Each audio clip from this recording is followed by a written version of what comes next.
In 1987, a bright college student vanished from her dorm without explanation, leaving behind only heartbreak and unanswered questions. 15 years later, during a long-overdue renovation, her friends pry open a locked closet and uncover a hidden box of belongings that finally reveals the chilling truth of what happened that night. The autumn of 1987 carried the kind of crisp air that made the college campus feel alive with possibility. Students hurried between classes, their laughter echoing off the old red brick buildings, neon sweaters and denim jackets glowing under the fading sun. Among them was 19-year-old Claire Manning, a sophomore who seemed to embody that sense of hope and forward motion. She had a quick smile, a habit of twirling her pen during lectures, and a way of making everyone around her feel seen. That October evening, she had been studying late with friends in the dorm lounge, a stack of textbooks and half-finished coffee cups between them. It was just after 11 when Claire stood, tucking her notes into her bag. "I'm heading up," she told them, her tone casual but tired. One friend offered to walk with her, but she laughed it off, insisting it was just a short walk down the hall. The clatter of the lounge door closing behind her was the last sound anyone could place with certainty. By morning, she was gone. The discovery was as sudden as it was disorienting. Her bed was neatly made, her backpack rested on the chair, and her shoes were lined up by the door as though she had intended to return within minutes. Yet Claire herself was nowhere to be found. When the hours stretched into days, panic began to take hold. Posters with her picture appeared across campus, the grainy black and white photocopies taped to lampposts and library doors. Police combed through the dorms, questioned roommates and professors, even sent dogs to search the wooded edges of the campus, but nothing surfaced. For her friends, the emptiness was unbearable. They retraced their steps, sat in her room hoping for some clue, and whispered her name as if she might somehow answer. Rumors grew quickly in the absence of facts. Some said she had run away, others that she had been taken by someone who knew the campus well enough to slip in and out unseen.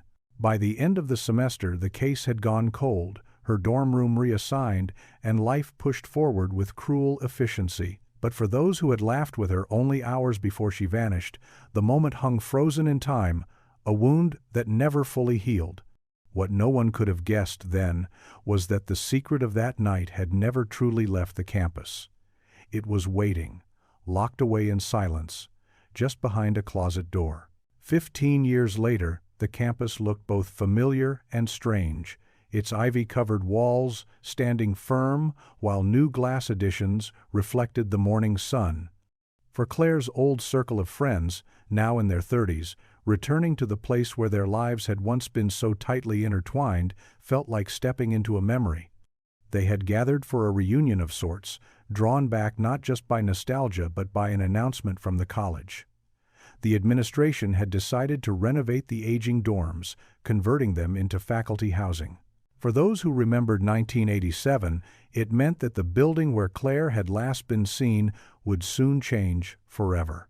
The group walked the old brick paths together, their laughter quieter now, touched with years of absence and the weight of what they all carried. Mark, who had been closest to Claire, found himself pausing outside the dorm's entrance. The paint was peeling, the glass panes fogged with age, yet the sight of it pulled him instantly back to that October night. He remembered the posters tacked to bulletin boards, the hushed conversations, and the way the world seemed to hold its breath for weeks after she vanished. Inside, the dorm smelled faintly of dust and old carpet. Their footsteps echoed through the hall as they moved past doors with faded numbers and corkboards still cluttered with outdated flyers. When they reached the second floor, one of them stopped short.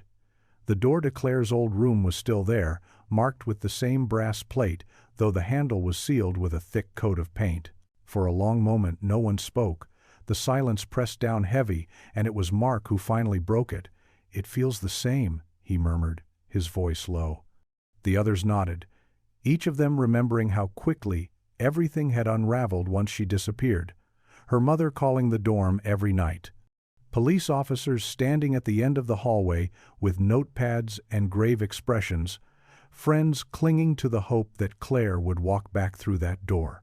The building had been locked and reopened countless times since, yet the room seemed untouched, frozen in the year they lost her.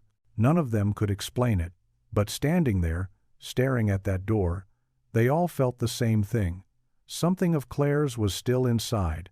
The maintenance worker who accompanied them that afternoon was a man named Don, a graying custodian who had worked at the college for nearly 3 decades.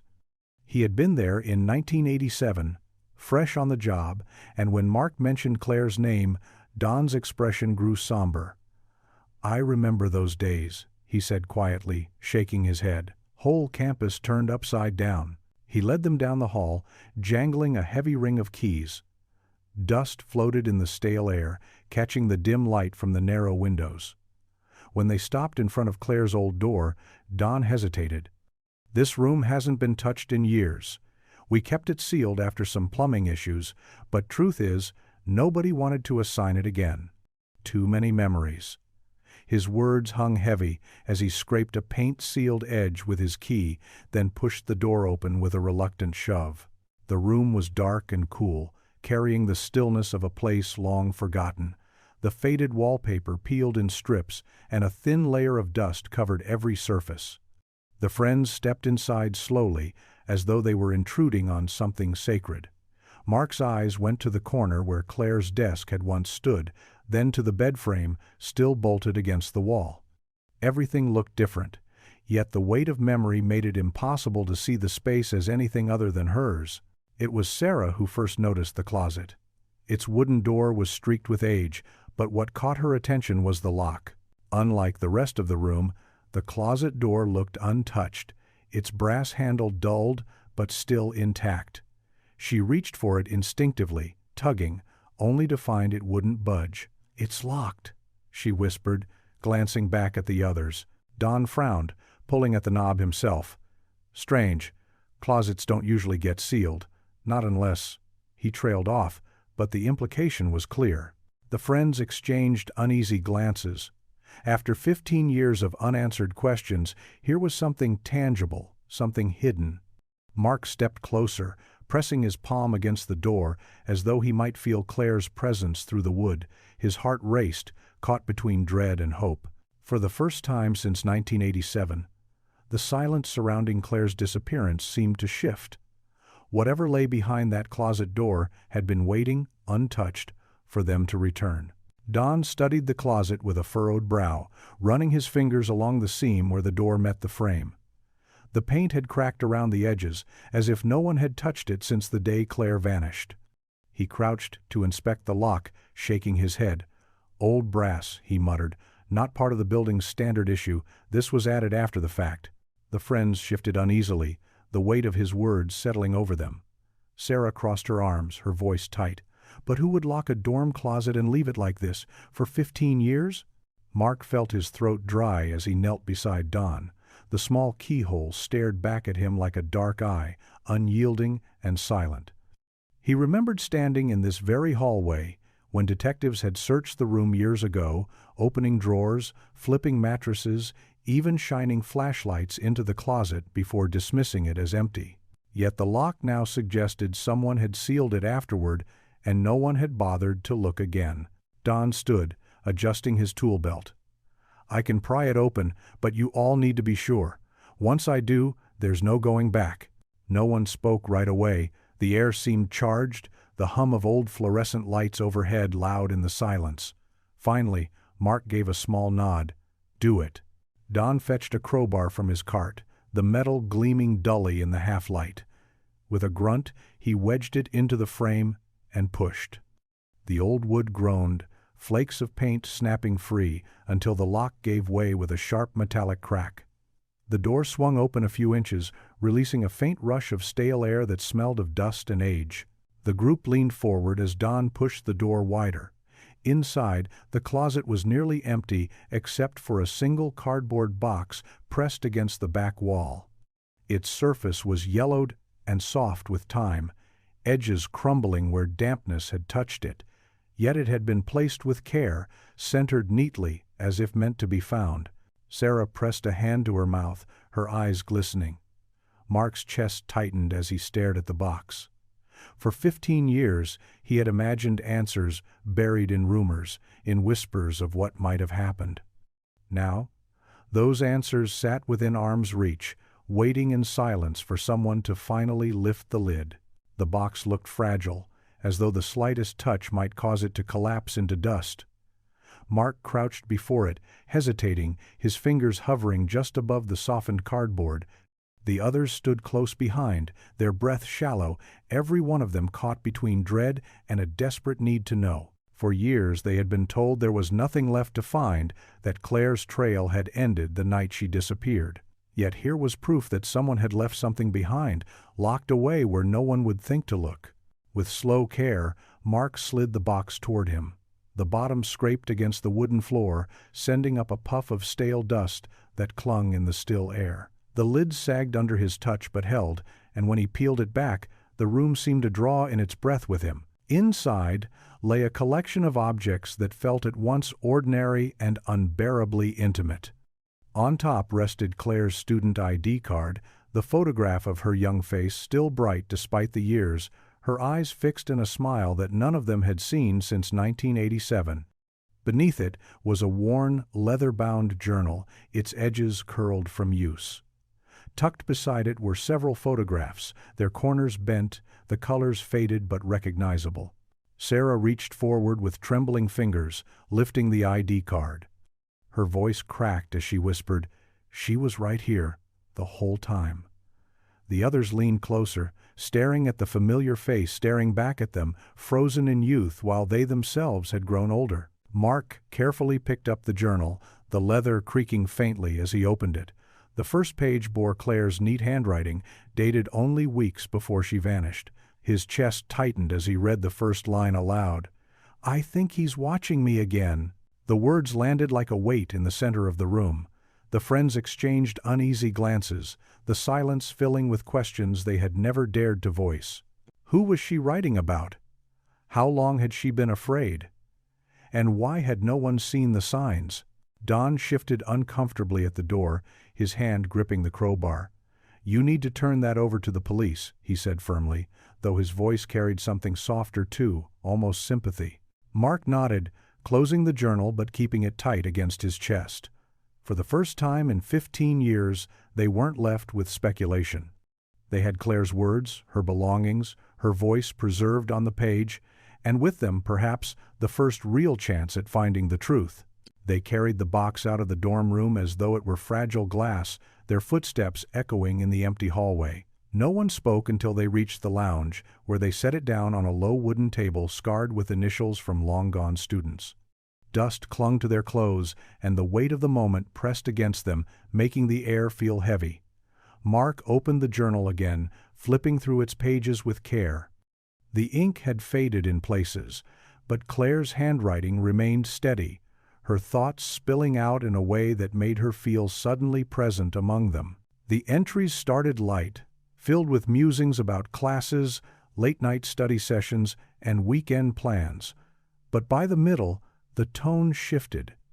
She described feeling watched in the library, hearing footsteps in the dorm stairwell when she was certain she had been alone, and finding notes slipped under her door that contained nothing but a single letter, H.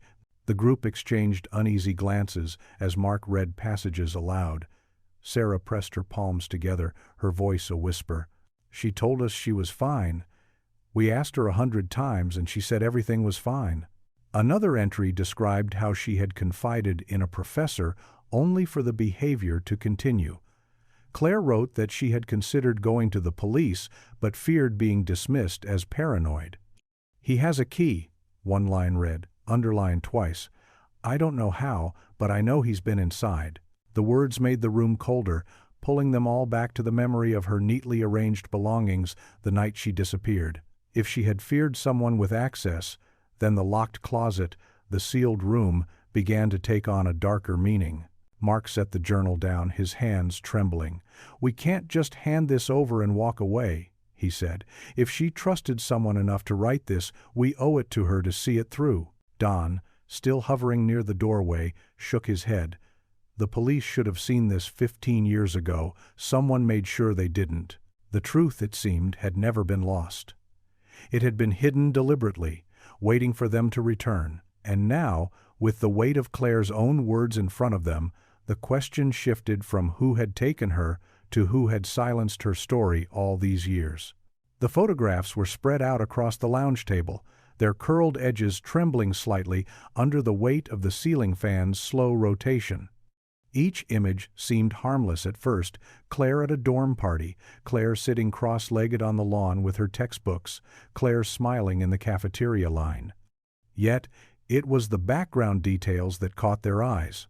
In nearly every photograph, just at the edge of the frame, a figure lingered. Sometimes only a shoulder, sometimes a blurred face turned away, but it was always the same presence. Mark leaned closer, pointing to one in particular. Claire was laughing with friends at a fall festival, her hands wrapped around a paper cup of cider. Behind her, almost lost in shadow, stood their resident advisor from sophomore year. His expression was unreadable, his eyes fixed in Claire's direction, though no one else seemed to notice. Sarah's voice broke the silence. "I remember him. He used to patrol the halls late at night, always claiming he was just checking to make sure doors were locked." She swallowed hard, shaking her head. But he always lingered too long by Claire's room. The realization settled heavily over them.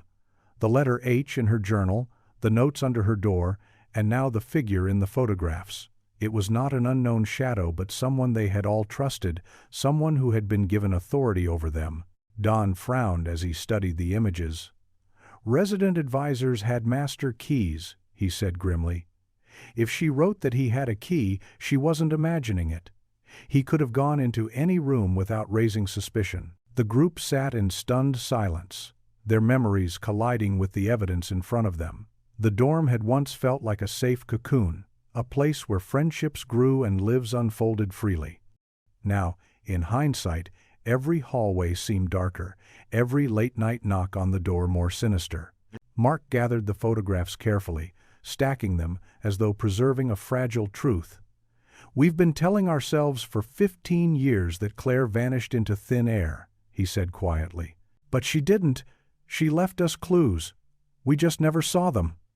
Outside, the evening sun slipped lower, casting long shadows across the campus lawns. For the first time since unlocking that closet, they felt the walls of silence beginning to crumble. And with it came a chilling certainty: Claire's story had never ended. It had been waiting for them to uncover it piece by piece.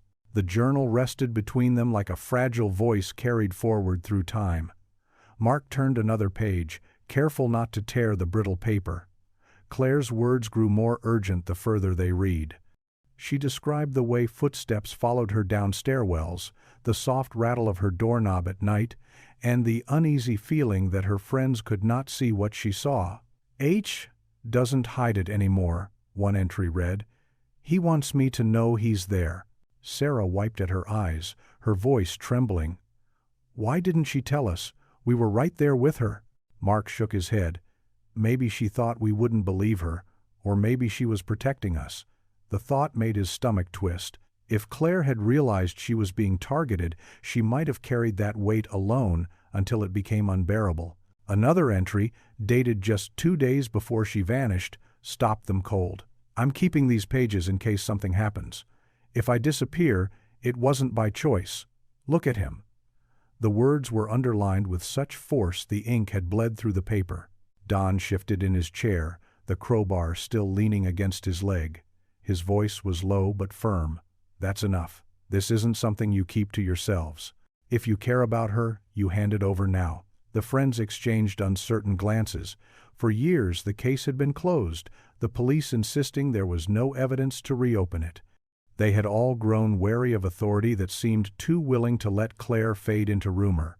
But now, with her own words staring back at them, they felt the weight of obligation pressed down harder than ever. Mark closed the journal gently, his hand lingering on the cover.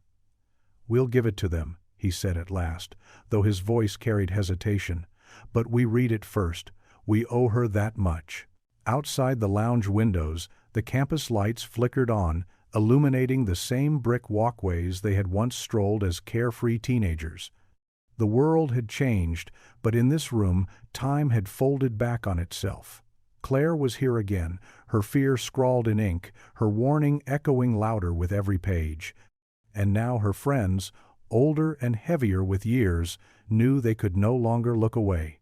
The next morning, the group met in the old campus cafe, a place that had once been their gathering spot between classes. Time had not been kind to it. The paint was peeling from the walls, the vinyl booth sagged, and the smell of burnt coffee lingered in the air.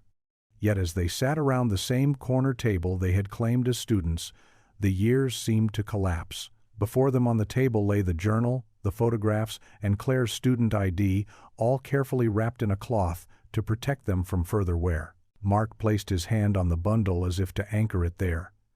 If we hand this over now, they'll file it, maybe assign someone to glance at it, and then it'll be forgotten all over again. I can't stand the thought of Claire's voice being buried a second time. Sarah leaned forward, her eyes flashing. So what do you suggest? That we keep this to ourselves and play detective? We're not investigators, Mark. We're her friends. Her words cut deep because they both knew she was right. Yet the anger in Mark's chest was not easily tamed. He remembered the dismissive tone of the officers back then, the way they had spoken of Claire as if she might have simply run away. He could not shake the sense that if anyone had taken her fears seriously, she might still be alive. Another friend, James, broke the silence. What if we take it directly to someone outside the local force? A journalist, maybe. Someone who can't be silenced. The idea hung between them, daring and dangerous. Claire's own words had been a plea not to be forgotten, a breadcrumb trail meant to lead to the truth. But the truth, they all realized, was heavier than they had expected. It was not just about a missing girl anymore. It was about someone who had lived among them, someone with keys, someone they had trusted. Mark finally spoke, his voice low. We'll decide tonight. But whatever we do it together. Claire deserves nothing less. The cafe window rattled with the gust of an autumn wind, scattering a loose napkin across the floor. Outside, students hurried between classes, just as they had in 1987, unaware that a secret hidden for 15 years had just been pulled back into the light. That night, they gathered again in Mark's small apartment near campus, the journal placed carefully on the dining table as though it were the centerpiece of some fragile ritual. The air was tense, thick with the weight of decisions none of them felt prepared to make. A single lamp cast a warm pool of light across the room, illuminating the pages of Claire's handwriting while the corners of the space remained in shadow. Mark opened the journal to the last entries they had not yet read. Claire's words had grown uneven, the letters rushed as though she had been writing in fear of being interrupted. He told me no one would believe me. He said I was making things up, but I know the truth, and I can't pretend anymore. The line trailed off, and beneath it, a final sentence stood alone. If I disappear, it will be because of him. The friends exchanged heavy glances. Each of them could picture the man Claire had described, the resident advisor who had once been a figure of authority in their lives. He had seemed harmless back then, even friendly. But the unease in her writing painted a darker picture. Sarah's voice was quiet but firm. We can't ignore this. If we stay silent, then we're doing exactly what he wanted. James leaned back in his chair, rubbing his temples. But if we accuse him, without proof beyond this, what if it's not enough? What if they dismiss it again? Mark's jaw tightened as he closed the journal. Then at least we know we tried. At least we won't keep carrying the guilt of doing nothing. The room fell into silence, broken only by the hum of the refrigerator. Finally, Sarah reached for the bundle of photographs and slid them across the table. Tomorrow we go to the police, all of us, together. They can ignore one person, but not all of us standing with this evidence. Mark nodded, though the knot in his chest refused to loosen. For years he had lived with the memory of Claire's last smile as she walked away from the lounge, never imagining it would be their final moment. Now, with her words written in his hands, he felt closer to her than he had in decades, and yet more haunted than ever. The truth was finally within reach, but so too was the danger she had tried so hard to warn them about. The following morning was gray and damp, the kind of weather that seemed to settle uneasily over the town. The group walked together toward the police station, the bundle of Claire's belongings carried carefully in Sarah's arms. None of them spoke much on the way. Their footsteps echoed on the wet pavement, and every glance between them carried the same unspoken thought: this was the moment they had avoided for 15 years, the moment when Claire's story would either be heard or silenced again. Inside, the station smelled faintly of coffee and old paper. A young officer at the front desk looked up with polite disinterest until Sarah unwrapped the bundle on the counter. The sight of the worn journal and faded photographs seemed to shift the air.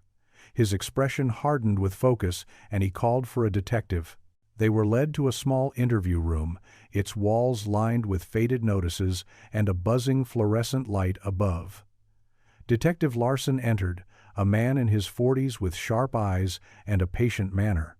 He listened quietly as Mark explained how they had found the locked closet, how the box had been sealed away, and how Claire's own handwriting pointed to someone she feared. Larson flipped through the journal slowly, his brow furrowing deeper with each page.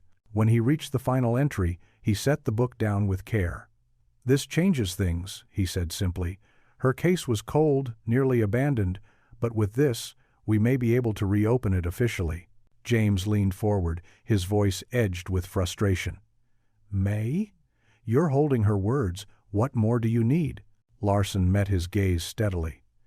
"Evidence fades over 15 years, but the fact that this was hidden, the fact that it points to someone specific that matters, it gives us a direction." The friends felt both relief and unease. The case was not being dismissed outright, but the uncertainty lingered like a shadow. As they left the station, Sarah clutched Claire's student ID tightly, unwilling to let it stay behind. The others followed in silence, each step heavy with the knowledge that the truth was finally stirring after years of being buried.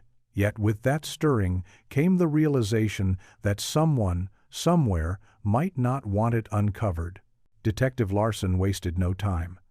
Within days, he called the group back to the station and laid out what his team had uncovered so far. The journal had been authenticated, the ink and paper consistent with the late 1980s. The photographs, too, were genuine, developed on film stock no longer in circulation. The box itself bore the dorm's original inventory label, faded but still legible, proving it had once been filed with maintenance records before someone repurposed it to hold Claire's belongings. But the most damning detail came from the handwriting analysis. The anonymous notes Claire mentioned, the ones marked with only the letter H, matched samples Larson had tracked down from the old resident advisor, Harold Pierce. The name, long buried in their memories, resurfaced with a jolt. Sarah gripped the edge of the table, her voice shaking. "He left campus right after she disappeared, transferred suddenly, remember? We thought it was just coincidence." Larson nodded grimly. "He did more than transfer. He changed schools, then states. His record shows a trail of short-term jobs, never staying anywhere long, always moving on when questions arose." Mark felt his stomach churn. The image of Harold standing in the background of those photographs replayed in his mind, no longer a blur but a man who had been hiding in plain sight. "What about Claire?" James asked, his tone sharp. "Does this mean he—" He couldn't finish, but the weight of the question filled the room. Larson folded his hands. "It's too soon to draw conclusions, but Claire's final entry leaves little doubt she felt threatened. We now have enough to reclassify this as a suspicious disappearance, possibly a homicide. That gives us broader authority to pursue him." The room went quiet, the enormity of the moment pressing down on them. For 15 years they had lived with silence, but now there was movement, a path forward. As they stepped out of the station into the pale afternoon light, Sarah whispered what they were all thinking. "He's still out there." Mark looked toward the horizon, his jaw tight. For the first time since Claire vanished, there was more than grief in his chest. There was purpose. They had found her voice, and now they had a name. The next step would be finding him. The search for Harold Pierce began quietly, without press releases or public notice. Detective Larson explained that too much attention could drive him further underground, and after years of drifting from place to place, Pierce had perfected the art of vanishing. Still, the knowledge that his name was once again being spoken sent ripples of unease through the group. Mark found himself awake late at night, sitting with Claire's journal open on his lap, reading the same passages over and over. The words felt sharper now, more urgent, as if she had written them for this very moment. "He said no one would believe me," she had written, and Mark could not help but think how close that had come to being true. If not for the locked closet, her voice might have been silenced forever. Meanwhile, Sarah began digging into Pierce's past online. The internet, which had not existed when Claire vanished, now became a tool to trace the gaps in his story. Old alumni newsletters, job postings, and even grainy scanned yearbook photos surfaced. Each fragment painted the same picture: a man who slipped in and out of communities, always leaving behind a faint sense of unease, but never enough to pin him down. One evening, Sarah called Mark with a discovery. "He's in Pennsylvania now," she said, her voice tight with a mix of fear and determination. "Working maintenance at a private school. It's only a few hours from here." The news hit like a shock wave. After years of imagining him as a shadow, here was proof he was flesh and blood, living a new life as if the past had never happened. Mark told Larson immediately, and the detective confirmed they had already been tracking the same lead. But Larson's warning was clear. Do not approach him. If he senses he's being cornered, he could run again, or worse. Still, the knowledge of his nearness gnawed at them. They had carried Claire's absence like a wound for half their lives, and now the man she had feared was just across state lines. That night, as rain lashed against his window, Mark closed the journal and whispered into the darkness. "We found you, Claire. Now we'll make sure he can't hide again." Detective Larson arranged a meeting in a dimly lit conference room at the police station, the kind of place where every chair seemed too hard and every clock ticked too loud. The friends sat together, a quiet row against one wall, while Larson spread papers and photographs across the table. At the center was a recent surveillance image of Harold Pierce. He looked older, his hair thinner and streaked with gray, but his posture carried the same stiff, watchful air they remembered from the dormitory halls. "This was taken outside the school where he works," Larson said, tapping the photo. "We've confirmed his identity. He's been living under his own name again for the past few years, possibly because he believed no one was looking anymore." Sarah's stomach turned as she studied the image. The man's face looked ordinary, almost nondescript, and yet every line of it carried the echo of fear from Claire's journal. "He doesn't look like a monster," she whispered. Larson's eyes softened for a moment. "They rarely do." The detective explained that Pierce had access to school dormitories and maintenance keys, just as he once had in college housing. It was a chilling parallel, a pattern repeating itself with frightening precision. Mark clenched his fists under the table, his voice low. "If he's done this before, what's stopping him from doing it again?" Larson met his gaze. "That's why we need to be thorough. We'll build a case piece by piece, your testimony, the journal, the photographs, the handwriting match. But if we move too quickly without evidence tying him directly to Claire, he could slip away again, and this time for good." The weight of the words settled over them. They had waited 15 years for movement, and now patience was once again being demanded of them. Yet the sight of his face on that glossy print made it nearly impossible to think of waiting. When the meeting ended, Mark lingered behind, staring at the photo until Larson quietly gathered it away. "You'll have your chance at justice," the detective promised, "but we have to do this the right way." As the group stepped back into the evening air, the world outside seemed sharper, more dangerous. Harold Pierce was no longer just a shadow from their memories. He was real, alive, and only hours away, carrying secrets that had kept Claire silent for 15 long years. The days that followed felt strangely suspended, as though time itself were holding its breath. The group tried to return to their routines, but each of them carried the same restless energy, a constant awareness that Harold Pierce was out there living an ordinary life while Claire's had been stolen. Sarah found herself staring at strangers' faces in grocery stores, imagining Pierce among them, his presence hidden in plain sight. Mark buried himself in Claire's journal, his eyes tracing the same lines until the words etched themselves into his memory. One evening, Mark gathered them again at his apartment. The journal and photographs lay on the coffee table, and the group sat close, their voices hushed, though no one else was around. James broke the silence first. What if he knows? What if us opening that closet wasn't as private as we think? If he's been hiding all these years, maybe he's been watching too. The suggestion sent a chill through the room. Sarah hugged her arms around herself, recalling the way she had felt eyes on her when they walked through the dorm that first day. The thought that Pierce could have known the closet was opened made her skin crawl. Mark leaned forward, his voice steady despite the tension. That's why we can't back down. Claire wrote those words for us, whether she knew it or not. If we don't carry them forward, no one will. The room fell quiet again until Sarah opened one of the photographs and studied it closely. "Look here," she said, pointing to the blurred background of a campus hallway. Pierce stood just beyond Claire, his face half turned, but behind him, reflected faintly in a glass case, was another student. "That's Paul Hensley. He was on our floor too. He's in the background of at least 3 of these photos." James frowned. "You think he saw something?"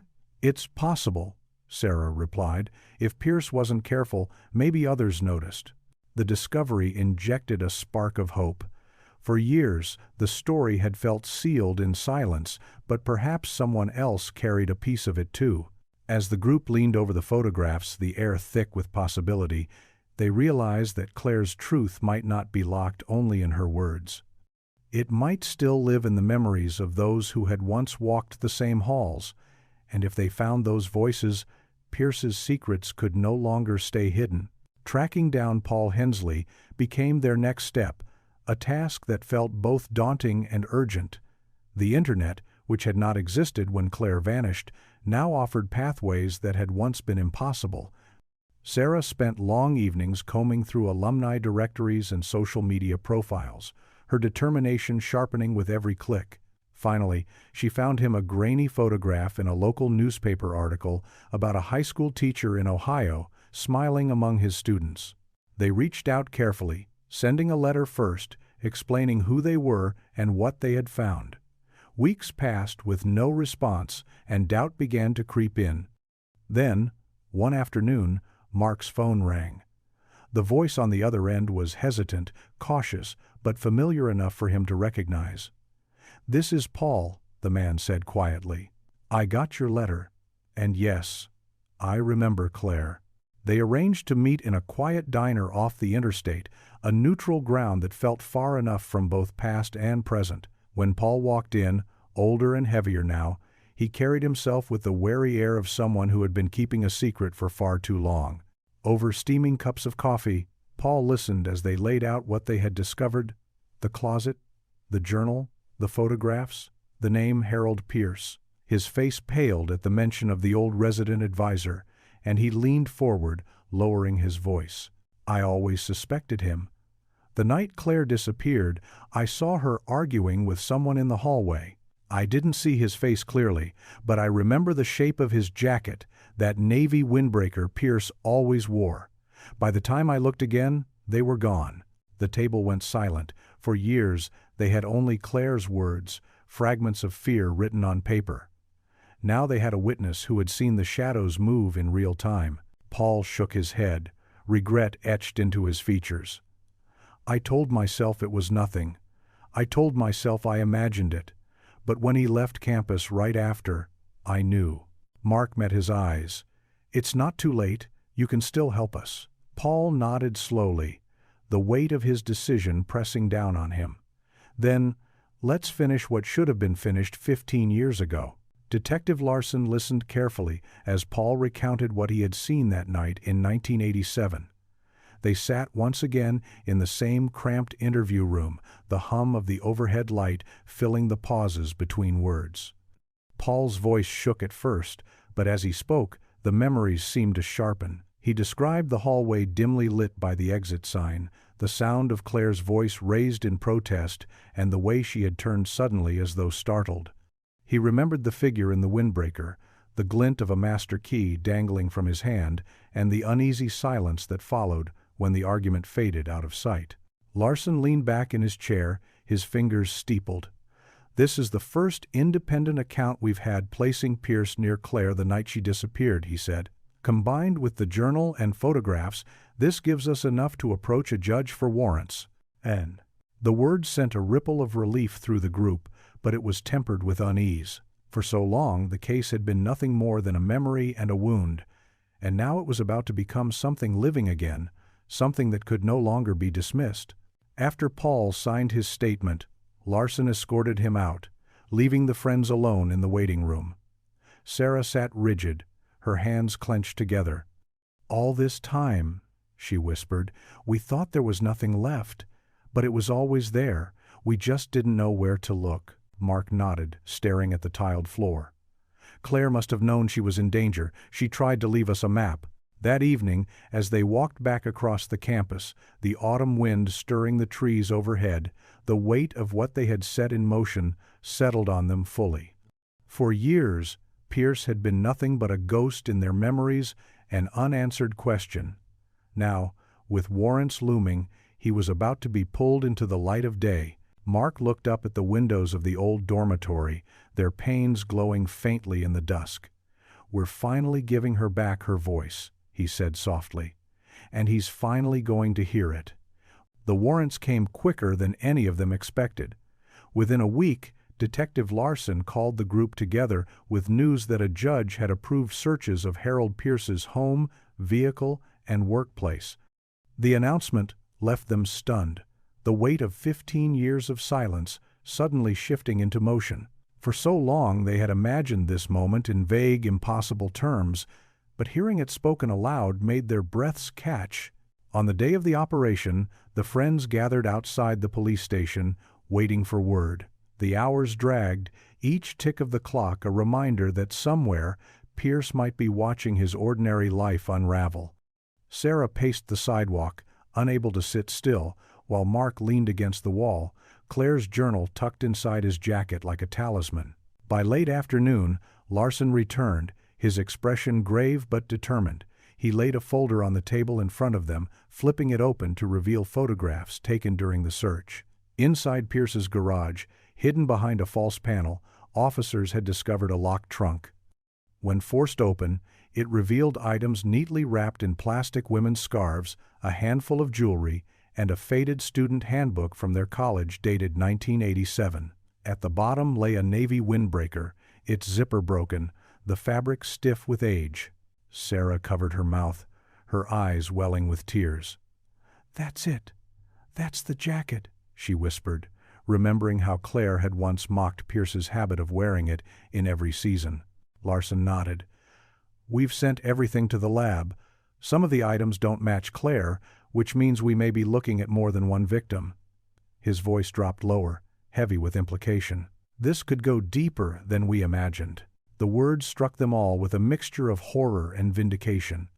What had begun as a single tragedy, one girl vanishing into the night, was beginning to unfold into something larger and more sinister.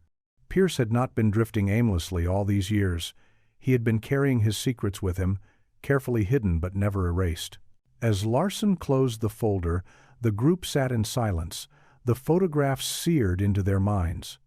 For the first time, the possibility of justice seemed real, but so too did the chilling truth that Claire might not have been his only victim. News of the discovery spread quickly through the department, though Larson kept details from the press. For the group, the waiting became unbearable. Every call from the detective sent their hearts racing. Every silence from his end carried 1,000 unspoken fears. When the lab reports finally came back, Larson asked them to meet in the same conference room where this all began. The mood was different now, charged with expectation. He laid out the findings with deliberate calm. The scarves and jewelry belonged to no one currently reported missing, though investigators were already reaching out to families of women who had disappeared over the years in towns where Pierce had lived. But one piece of evidence hit directly at the heart of Claire's case. A single strand of hair found caught in the lining of the windbreaker matched Claire's DNA, confirmed against samples provided by her family. Sarah's eyes filled instantly, and she pressed a hand to her mouth as if to keep from crying out. Mark closed his eyes, relief and anguish crashing together in equal measure. After 15 years, there was something undeniable, something that proved Claire had been right, that her fears were not fragments of imagination. Larson's voice lowered. This ties her directly to him. It's not enough on its own to convict him of murder, but it puts him in her presence, and with her journal, the photographs, and Paul's testimony, the case is strong enough to move forward. James leaned forward, his fists clenched on the table. So, what happens now? Do you arrest him? Larson nodded once. That's the plan. But understand, men like Pierce don't go quietly. He's lived years believing he got away with this. He'll fight, maybe deny, maybe run. We have to be ready. The friends exchanged glances, each of them carrying the same storm of emotions. For so long, Claire had been a memory frozen in youth, and now her story was pushing forward, demanding justice. It was terrifying to think of facing the man who had taken her from them, but even more frightening was the thought of letting him slip through their fingers again. As they left the station that evening, the air outside felt sharper, colder. For the first time since Claire disappeared, there was no turning back. The arrest was scheduled for a Tuesday morning, timed for when Harold Pierce would be arriving at the private school where he worked. Detective Larson insisted the friends stay away, but none of them could resist gathering together, waiting for the call that would end years of unanswered questions. They met in Mark's apartment, the journal once again on the table between them like an anchor. The air was thick with anticipation, silence broken only by the ticking of the wall clock and the hum of the refrigerator. When Larson's number finally flashed across Mark's phone, every head turned. He answered on speaker, his voice steady, though his hand trembled. Larson's tone was calm but firm. He's in custody. No resistance, but he tried to talk his way out of it. Claimed he didn't know Claire, said the items in the trunk belonged to an ex-girlfriend. But he's shaken. We've got him. Relief swept through the room in waves, followed quickly by an ache, none of them expected. Sarah leaned back in her chair, tears spilling silently down her cheeks. After all this time, she whispered, he finally has to face her. Larson went on to explain that Pierce would be held for questioning and that they would likely be called in to provide statements once more. This isn't over, he cautioned. It's the beginning of the hard part, but we have him where we need him. After the call ended, they sat together in stunned quiet.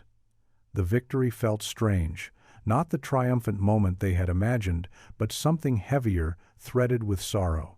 Claire's face in the old photographs looked back at them, her smile frozen in a time before fear had overtaken her.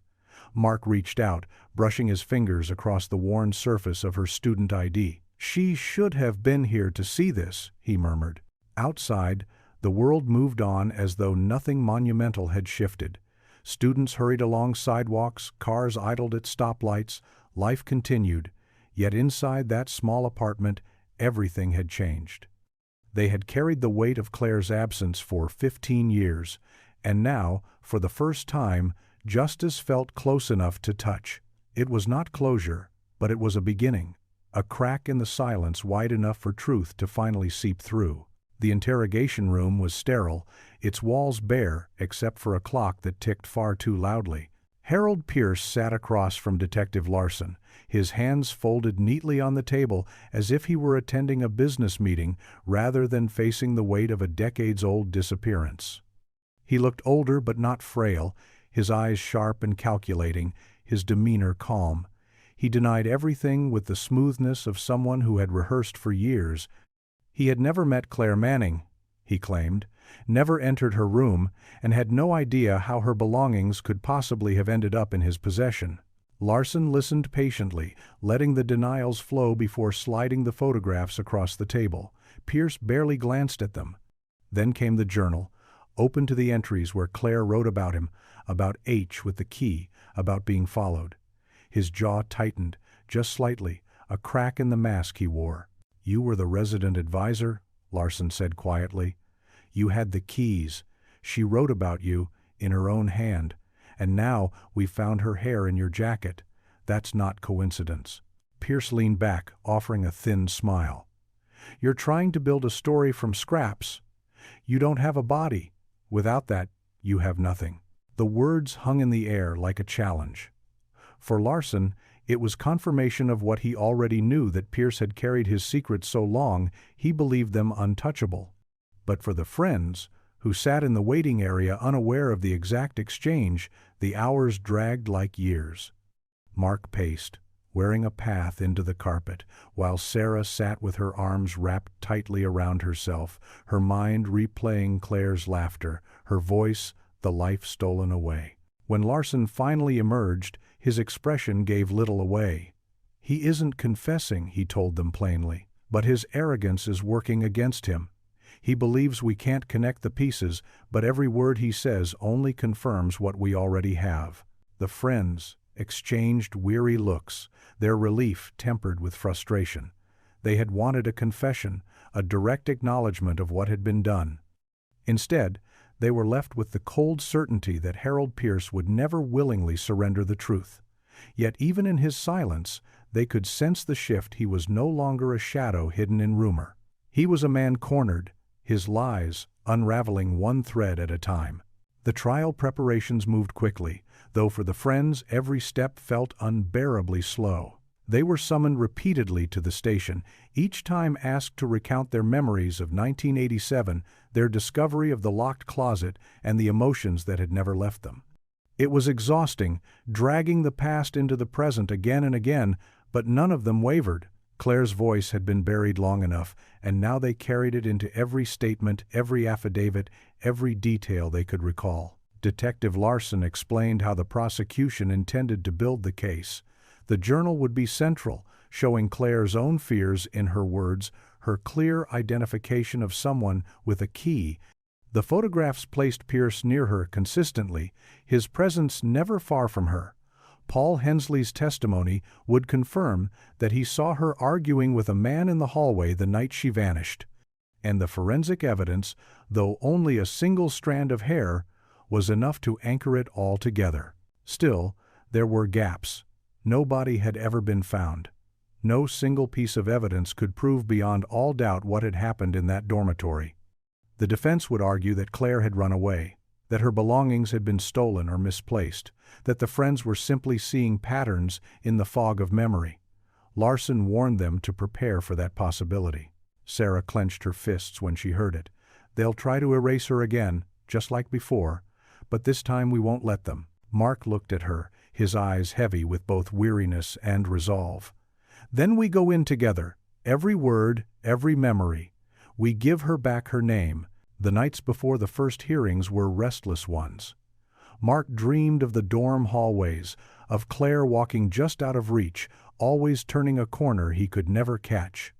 Sarah sat awake with old photographs spread across her kitchen table, whispering apologies into the silence. James found himself driving past the campus more than once, watching students hurry between classes, as if the past still lingered in the brick walls. For 15 years, they had carried a story with no ending. Now the final chapters were being written, not in whispers or rumor, but in courtrooms and sworn testimony. And for the first time, justice for Claire no longer felt impossible, it felt imminent. The first day in court carried the same heavy silence that had followed them for years, as though the weight of 1987 still pressed down on every step they took. The courtroom was crowded with reporters, townspeople, and faces both familiar and unfamiliar. For many in the community, Claire's name had faded into legend, spoken only in hushed tones about the girl who vanished from her dorm.